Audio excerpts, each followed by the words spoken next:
ఇప్పుడు చూసినట్లయితే ఆంధ్రప్రదేశ్ ముఖ్యమంత్రి సీఎం విద్య వైద్య ఆరోగ్యానికి పెద్దపీట వేశాడు. ఏదైతే ఉందో సంక్షేమ పథకాలు ఇస్తున్నారు. ఆ సంక్షేమ పథకాల మీద టీడీపీ వాళ్ళు దుష్ప్రచారం చేస్తున్నారు. మీరేమంటారు? సంక్షేమ పథకాలు అనేది భారతదేశంలోనే ఆంధ్రప్రదేశ్లో ఆ రోజు ఎన్టీ రామారావు గారు కొన్ని సంక్షేమ పథకాలు ప్రవేశపెట్టిండు. తర్వాత రాజశేఖర రెడ్డి గారు ఎన్టీ రామారావు గారిని మరిపించి ఆయన కొన్ని సంక్షేమ పథకాలు పెట్టిండు. ఆ ముఖ్యమంత్రులు ఇద్దరిని మరిపించే విధంగా కులము మతము పార్టీ ఈ మూడు ఏది కూడా చూడకుండా జగన్మోహన్ రెడ్డి ఎవరైతే పేద ప్రజలు ఉన్నారో ఆ పేద ప్రజలందరికీ కూడా ఎక్కడా కూడా గతంలో టీడీపీ గవర్నమెంట్లో జన్మభూమి కమిటీలను పెట్టారు. ఎవరితోటి సంబంధం లేకుండా నేరుగా పేద ప్రజలకి సంక్షేమ పథకాలు అందించినటువంటి ఒక గొప్ప నాయకుడు జగన్మోహన్ రెడ్డి గారు. సంక్షేమ పథకాలు పార్టీలకి మరి మతాలకి కులాలకు అతీతంగా కూడా సంక్షేమ పథకాలలో ఆంధ్రప్రదేశ్ ముందంజలో ఉంది. ఆయన బలం కూడా సంక్షేమ పథకాలు పేద ప్రజలే పార్టీ అంటున్నారని చెప్పి మేమందరం కూడా దృఢంగా నమ్ముతున్నాం.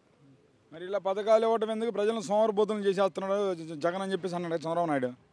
చంద్రబాబు నాయుడు గారు మాట్లాడే మాటలో ఆ రోజు వాలంటీర్ వ్యవస్థను తీసుకొస్తే ఏమి జాబులు గొన్నె సంచులు మోసే జాబులు అన్నాడు ఆయనే అనడం.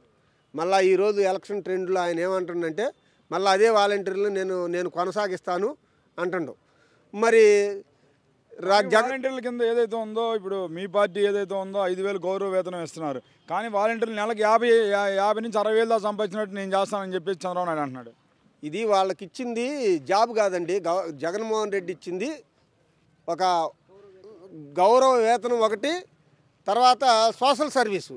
ఏదైతే పేద ప్రజలకి ఈ 50 ఇళ్ళకి ఒక వ్యక్తి సోషల్ సర్వీసు గౌరవ వేతనంతో ఇచ్చింది. కానీ వాళ్ళకి ఏదో వాళ్ళకి జాబు టైపులో ఏదో 25,000 30,000 ఇచ్చేది అనేది లేదు, అది లేదు. కానీ మరి 30,000 నుంచి 50,000 దాకా సంపాదించిన మార్గం నేను చూపిస్తాను చంద్రబాబు నాయుడు.